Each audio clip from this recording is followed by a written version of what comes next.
The following is a production of the Department of Broadcasting at Western Illinois University. Coming up on Live at 4, it's been nearly 12 years since the last Republican governor was in office. But that all changed Tuesday night. Also, News 3 has new information on what may have led to the fatal car crash last month. And with below freezing temperatures at night, it looks like winter is here to stay. All that and more on News 3. Live from Saline Hall in high definition. News 3 starts now. Illinois voters have made their decision in a hotly contested race for the next governor. Good afternoon. Welcome to Live at 4. I'm Brody Waddell. And I'm Shanae Glasgow. Governor Pat Quinn conceded the race to Republican candidate Bruce Rauner Wednesday afternoon. Here in McDonough County, Rauner won by a wide margin. The Republican took more than 61% of the vote. Quinn came in at nearly 33%. Up north in Cook County, election workers are still counting ballots. Many voters on Chicago's north side waited more than 8 hours to cast their ballots. The Cook County clerk said there were about 15,000 ballots that would be counted today. The last ballot wasn't cast until after 3 Wednesday morning. Despite the ballots yet to be counted, Rauner secured a victory over Quinn, winning by more than 1 million votes. Here in McDonough County, just over half of all eligible voters came out for this midterm election. According to the county clerk, local voter turnout was 50.49%. Voters across the state weighed in on raising the minimum wage to $10 an hour for workers, and voters were overwhelmingly for the advisory. However, the advisory doesn't mean that a minimum wage will be increased. We spoke to Chairman of Political Science Keith Bockelman about what comes next. Well, I think, that there will be some pressure now perhaps on the legislature to actually vote on this. It's not clear whether they'll wait till Bruce Rauner gets in the governor's chair in January, or if they'll try to do something in November and December during the veto session. So I think that's one thing I'll be watching. The state's minimum wage now is $8.25 per hour. More than 66% of voters voted yes on the advisory question. Votes are still being counted in the race for Illinois State Treasurer. Republican Tom Cross and Democrat Mike Frerich both pulled in 48% of the vote. A difference of nearly 25,000 votes separate the two candidates, with Tom Cross having the upper hand. 99% of the precincts have reported as of this afternoon. Less than 50,000 votes remain to be counted in the state, with the majority of them coming out of Cook County. Republican Tom Cross won McDonough County with 58% of the vote. In local news, Macomb Mayor Mike Inman is looking for someone to fill the First Ward Alderman position. The First Ward seat is currently vacant after Ryan Hansen resigned last month. The First Ward is the northwest section of Macomb, which is north of Adams Street and west of Western Avenue. The ward also includes Spring Lake Park. Nomination petitions for the position are now available in the city clerk's office. Petitions will be filed from November 17th to the 24th, with the election taking place this upcoming April. A liquor license proposal was put on hold for a new restaurant in Macomb. At Monday night's City Council meeting, the aldermen were to vote on that proposal, but it was tabled for 2 weeks. Mayor Mike Inman said the outskirts wanted their 5th Ward Alderman Clay Hinderleiter present when discussion and final action was in order. Out of respect to him, the liquor license proposal was tabled until November 17th. A police chase ended on WIU's campus this afternoon, resulting in only a speeding ticket. Macomb police say they followed a gray Nissan Altima after the car was reportedly driving erratically. Police tried to stop the car in West Adams around 12:45 this afternoon, but the car didn't pull over until it drove into the Seal Hall parking lot. 2 people exited the car but quickly re-entered after police told them to do so. Deputy Chief Eric Lenert says the car was rushing back to campus from the Peoria area. Macomb police cited the driver for speeding. Another incident of non-authorized videotaping has occurred on campus. 19-year-old Anisha Washington was arrested in Tanner Hall for videotaping an individual without her consent. According to University Relations, the victim asked Washington to remove the video from social media. We're told Washington refused and was then reported to OPS. Toxicology results are in for the driver in last month's triple fatal car crash. The McDonough County coroner says 21-year-old Gabrielle Yoakum's blood alcohol concentration was .174, over twice the legal limit in the state of Illinois. Justin Beer, the only survivor of that crash, is still in serious condition. Beer was riding in the car when it flipped and slid into a tree. The city of Macomb, along with WIU, may be seeing new Go West buses in the near future. News 3's Bubba Samuels has more on when and how it's happening. The Go West transit service is one of the most recognizable things in Macomb. Everyone has at least seen one of the 27 brightly colored buses that are currently in the hands of Jude Kaya. the director of Go West. That number is looking to change in the near future. We're looking at somewhere between 3.25 and $3.75 million for the 9 buses that we have granted. Generally, they're between $300,000 and $400,000 a year, or not a year, total for each bus. According to Jude, the city of Macomb, in conjunction with Western Illinois, is in the process of purchasing new buses to add to their fleet. This will be the first set of new buses since the purchase of the 2010 Gillick models that are currently the dominant purple and gold routes. You know, we're pretty good at taking other people's trash and turning it into our treasure. Most of the buses in the Go West fleet are between 10 and 20 years old, including one bus that is an astounding 34 years old, which is extremely rare in bus terms. So where would the money to fund these new buses come from? Here's $4 million in vehicles. That should be enough to bring in up to 9 new buses. The final deciding factor of the buying process and when the new buses will be received all boils down to what model of bus the transit purchases. If we were to get the new Flyers, we would have them in about 6 months. And that's incredibly short. If we buy the Gilligs, we're looking at more like 14 to 16 months. For News 3, I'm Kyle Samuels. Go West has been a huge part of WIU and the city of Macomb. With the addition of these new buses, they look to be an even bigger part. Western's annual Stuff the Bus event is being called another huge success. News 3's Jay Jacobs reports. The 7th annual Helping Hands Across America Stuff the Bus 2014 food drive was held yesterday on Western Illinois University's campus and in the Macomb community. More than 600 volunteers helped sign up, collect, sort, and pack the food.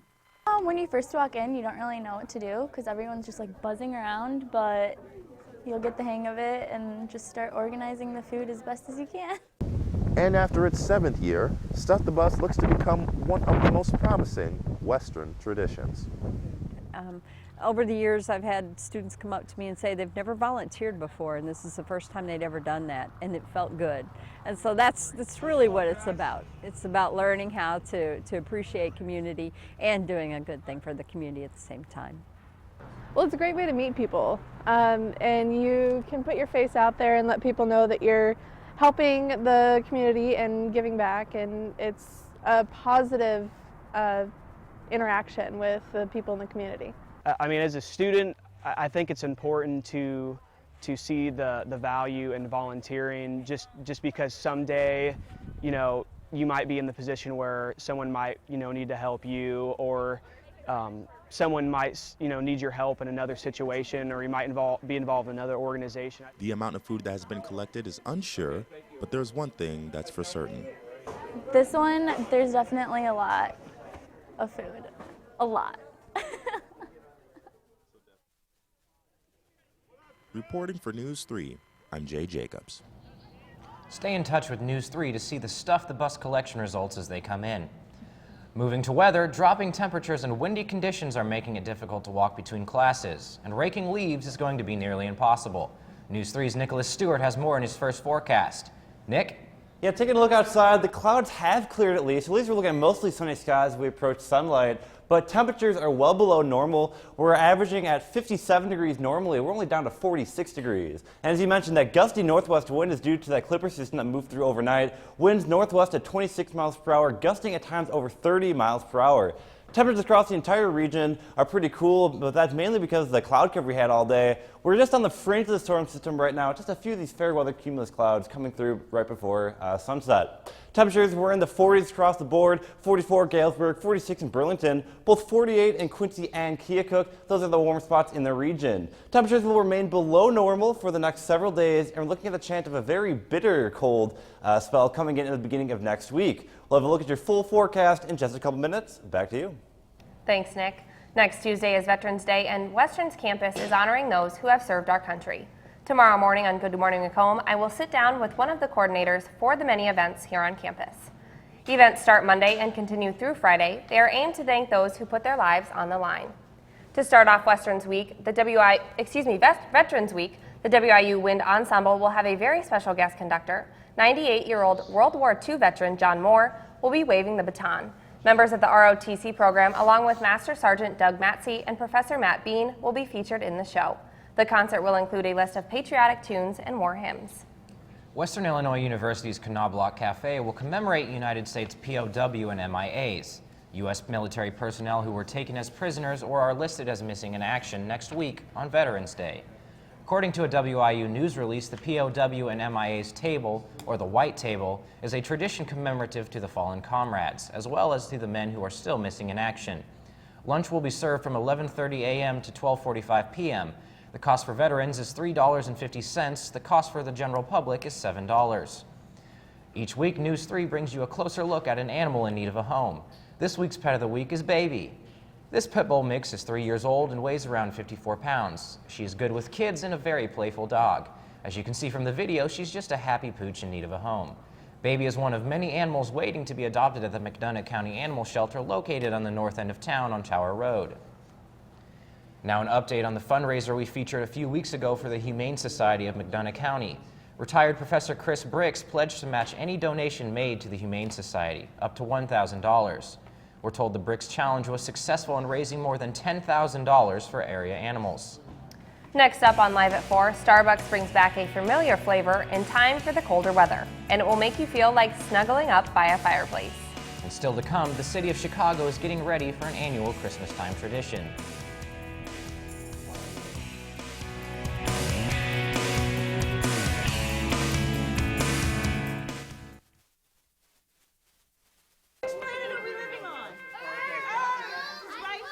What do you think it would be like to teach? Chances are, you have no idea. Teachers today are breaking down obstacles, finding innovative ways to instill old lessons, proving that greatness can be found in everyday places, and that you don't need to be famous to be unforgettable. That's what it's like to teach.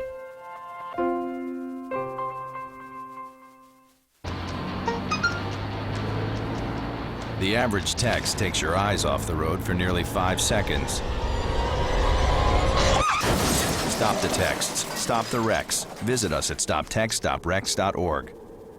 Your family, friends, and neighbors are all counting on you. Never let your gun get into the wrong hands. Remember, always lock it up.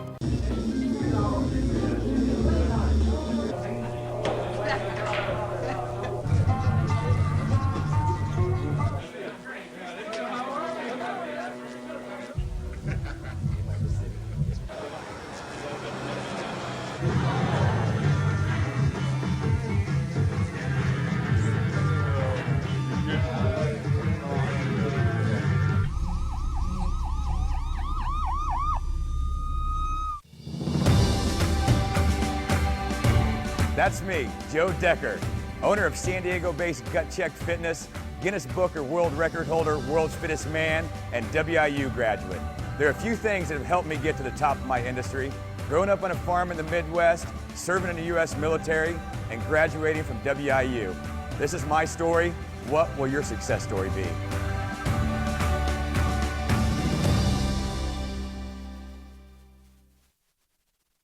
Now from Macomb in high definition, you're watching Sinead Glasgow, Brody Waddell, weather with meteorology major Nicholas Stewart, and sports with Tyler Eddy. Live at 4 continues. Marijuana prompted some people in the U.S. Capitol to head to the polls on Tuesday, and voters in Washington, D.C. said yes to legalizing possession of weed in a big way. The measure got about 65% of the vote. It allows people over 21 to possess up to 2 ounces of marijuana and to grow cannabis plants, but people still can't sell it. But because D.C. is a district and not a state, the U.S. Congress reviews and can overrule D.C. laws. Oregon and Alaska also passed laws legalizing recreational marijuana. The American Civil Liberties Union of Missouri launched a smartphone app today called the ACLU of Missouri Mobile Justice App. The app allows citizens to capture exchanges with police officers in audio and video files that are automatically sent to the ACLU of Missouri. ACLU officials say they have seen a dramatic increase in complaints from people who say they were harassed by police following the deadly police shooting of Michael Brown. If you want Microsoft Office on your mobile device, there's an app for that, and it's free. Microsoft unveiled new Office apps today that will allow users to create and edit Office documents on their phones. All iPhone, iPad, and Android owners will also be able to create spreadsheets and presentations, even if they aren't Office 365 customers. By giving away Office for free to mobile users, Microsoft is betting it will help maintain a strong base of PC users. Chicago's official Christmas tree is on its way to the city. The 57-foot Colorado blue spruce stood in Donna Atkinson's yard. She says she's been trying to get rid of it since it overshadows her house. The city finally chose the tree after Atkinson had nominated it for the past 3 years. Crews cut it down Wednesday and then took it to the Daily Plaza to be decorated. It's gorgeous. It doesn't look it now, but it's really a gorgeous tree. So when they bring it down and get it all ready, it's going to be gorgeous again. So why not have some people enjoy it?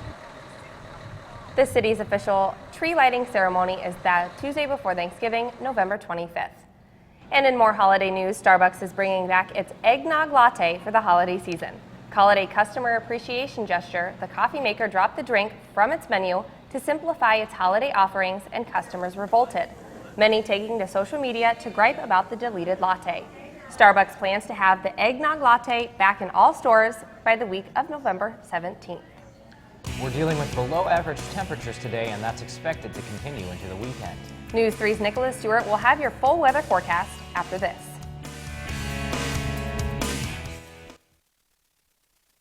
Stories, they happen everywhere. At News 3, we go the distance and tell them firsthand. Across the region, the tornado tore through a neighborhood in Washington, Illinois. Across the state. Here at the state capitol in Springfield for the gubernatorial race. Across generations. We have a lot of people that are very dedicated. We're all volunteers. The stories that inform us, the stories that move us, the stories that matter from a fresh perspective. So, I got this new family, and I don't know what it is about this one, but she can't seem to put down that toy all day long. Tap, tap, tap, tap. Oh, and she even talks to it. She talks to that more than she talks to him. What's up, bro? Nice shirt. Who's she talking to? Her mom? She talks to her mom a lot. News 3 means to me an amazing experience. Being able to work with seniors, it's given me the experience and the knowledge and getting to know more about writing and becoming a better writer. Being able to be an anchor and do what I want to do in life. I don't want to leave. I'm not ready yet. I don't think there are words to describe how thankful I am for everything that everybody has given me and taught me while I'm here in Western. Life's taught me a lot, and I'm ready for more. Well, you're not the typical kind of candidate that I hire, but you are exactly what I'm looking for. Your company could be missing out on the candidates it needs most. Learn how to find a great pool of untapped talent at gradsoflife.org. The average text takes your eyes off the road for nearly 5 seconds. Stop the texts. Stop the wrecks. Visit us at stoptextstoprex.org. Clouds have cleared out in Macomb, but we're still looking at pretty cool temperatures. We're only in the 40s currently right now, 46 degrees. But again, the sun is shining finally as we take a look at the Macomb County Square. Those winds are also very strongly blowing thanks to the Clipper system that moved through last night, gusting northwest winds of 26 over 30 miles per hour at times. Taking a look at the regional satellite radar composite, the storm system has moved on off to the east. Here we are sitting just on the fringe of the storm system, so mostly clear skies tonight. That'll help bring our temperatures down pretty substantially. More on that in a minute. But temperatures right now across Illinois, we're in the 40s, 41 in Chicago, 40s even extend all the way as far west as Iowa, 49 in Des Moines. Warmer temperatures are on off to the south and west, but unfortunately that's not coming our way. Kansas City at 52, dropping to 56. We're looking at colder temperatures coming in the next several days, below average anyway. We had the Clipper system move through last night, brought a bunch of cloud cover, a few showers here and there, but it's also that pressure gradient between this high pressure building off to our south and the low pressure center that moved in. That pressure gradient is what's causing those very strong winds we're dealing with today. The winds will die through overnight, and we mentioned the clouds will clear out. We're still dealing with this northwesterly wind that's bringing this very cold air. Temperatures will drop pretty low tonight into the 20s, 27 in Macomb, 27 in the Quad Cities, 31 in Chicago, and the temperatures won't really rebound too much tomorrow. Look at the surface map tomorrow. High pressure starts building in off to our south and southeast. This will start bringing in southerly flow that'll help bring our temperatures up just a little bit. We'll still be dealing with mostly sunny skies. Temperatures will rebound into the 50s, at least a little bit closer to our 57-degree normal, 53 degrees in Chicago or in Macomb and the Quad Cities. And then we're talking about the big brutal cold spell that might be coming next week. Here's a look at the jet stream. It digs very far south at the beginning of next week. This is going to bring in much cooler temperatures. We're also looking at the potential for some snowfall as well. So we could be looking at a very cold spell, especially beginning of next week, Monday, Tuesday, and into Wednesday. Not looking at a big snow event, but we could get maybe possibly of a dusting to maybe even 2 inches or so. But for tonight, those clear skies are going to help bring the temperatures way down, 26 degrees. Winds will begin to die, 5 to 10 miles per hour. For tomorrow, we'll get up to about 49 degrees, mostly sunny skies. The southerly wind will bring our temperatures up just a little bit. Look at the 5-day forecast. We stay pretty much flatline across the next several days. Weekend, looking at sunny skies, but pretty cool. As we go to the beginning of next week, though, you can see the cold spell. Only 36 degrees is the high on Tuesday. So it's going to get pretty cold out there. Back to you guys. Seems very cold. Thanks, Nick. Tyler's in next with sports. State cross country finals are this weekend for one Macomb standout. And the WIU men's soccer team is preparing for their final regular season against Denver. Plus, basketball is back tonight inside Western Hall. All that and more is next on Live at 4.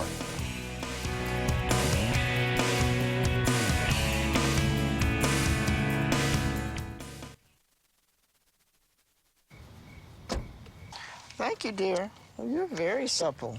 Just like I was at your age. Back then, I was a sex expert. Used to call me the buttered biscuit. I know about birth control, too. So you can ask me anything, baby. Bedsider.org has birth control information and a lot more. And it's... Have you had sex in this car yet? Don't worry. 74 people were picked before me in the NFL draft. To fight childhood obesity, United Way and the NFL are helping kids play more. To donate or volunteer, go to unitedway.org/play60. Now I get it. Adopting a new pet is a rewarding experience. And Shelter Pets make super pets. Your new best friend will steal your heart, bring you happiness, and enrich your life for years to come. You can make a difference in the life of an animal. Adopt and bring home a shelter pet today. To find out more, visit theshelterpetproject.org.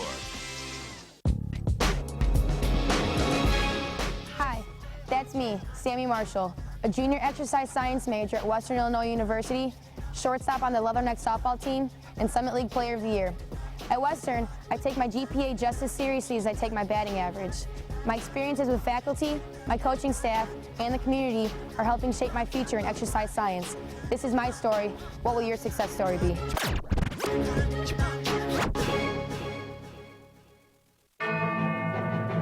When the big stories strike, count on award winners to provide you intimate and in-depth coverage.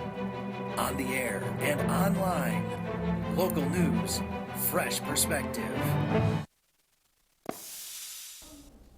Hello, Western Illinois. It's been a good season from the Macomb High cross country team. For one runner in particular, it's been nearly perfect. Ashley Plum finished with a career best 18-minute 35-second performance at the Elmwood Sectional on Saturday.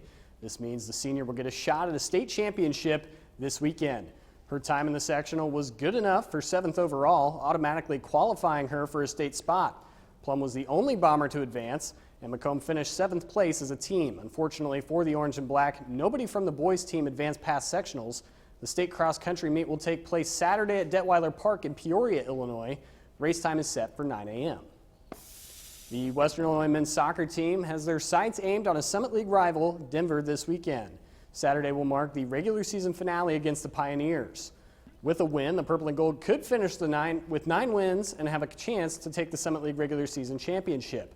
Saturday night's game will be a preview of what's to come as the Summit League tournament is hosted in Denver this year. It won't be an easy task for the Leathernecks against the Pioneers, and the forecast for the game is expected to be in the mid to high 30s. Kickoff for the game in the Rocky Mountain State is set for 8 p.m. The wait for the basketball in Macomb is finally over. In just a few hours, the women's basketball team will tip off their season inside Western Hall in their first and only exhibition matchup of the season against William Jewell College. The Leathernecks are looking to build off last season when they finished 14-16 overall and 6-8 in the Summit League. The game against the Cardinals will be the first before the team opens up the regular season on the road at Mizzou November 15th.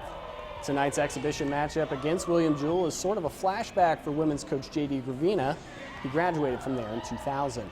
In his first 3 seasons here at Western Illinois, Gravina has helped lead the women's program to 40 wins, which ranks second all-time in that span. Tip-off is set for 7 p.m. Fans will have to wait a couple more days to see the men's team take the court.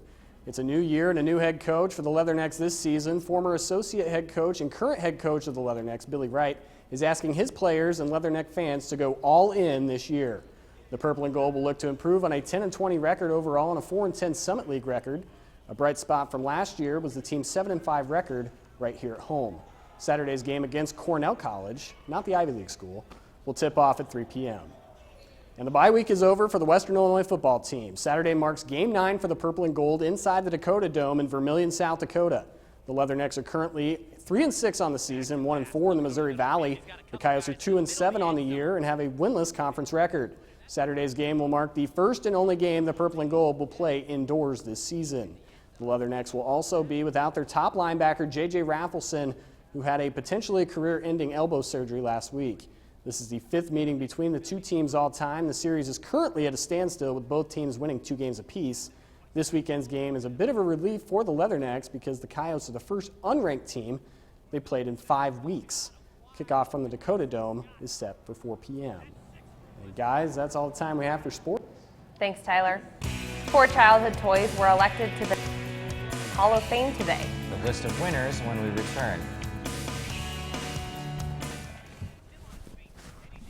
My name is Patrick Lagoon, and I have the privilege of serving as the President and Chief Executive Officer of Ann and Robert H. Lurie Children's Hospital of Chicago.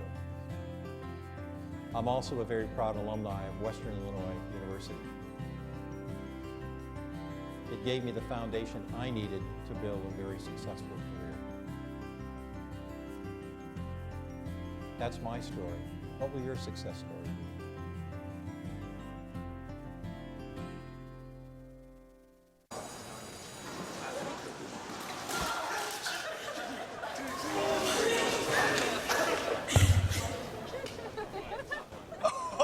That's low. That's low. Look, he's going.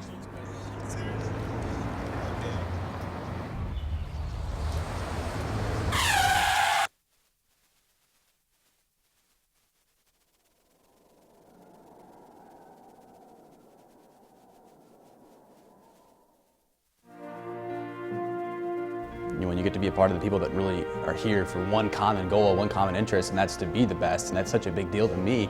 You see all these plaques hanging around here, and I definitely want to make my mark before I leave here as well. Last year, there was no one better than Western's newscast. Plain and simple, we won statewide and then nationally.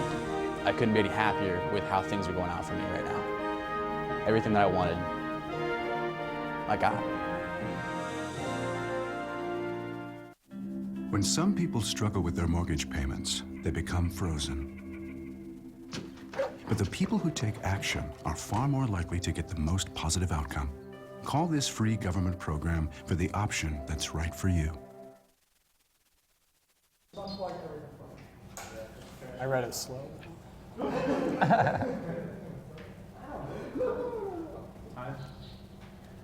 Bubbles, Little Green Army Men, and the Rubik's Cube were the top toys inducted into the National Toy Hall of Fame this year. Other toys nominated were American Girl dolls, Hess trucks, the slip and slide, the paper airplane, and pots and pans. The toys will be on display at the National Hall of Fame Museum in Rochester, New York.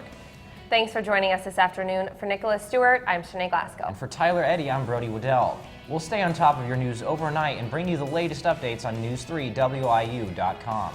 Tune in tomorrow morning at 10 a.m. for Good Morning Macomb. Have a good evening.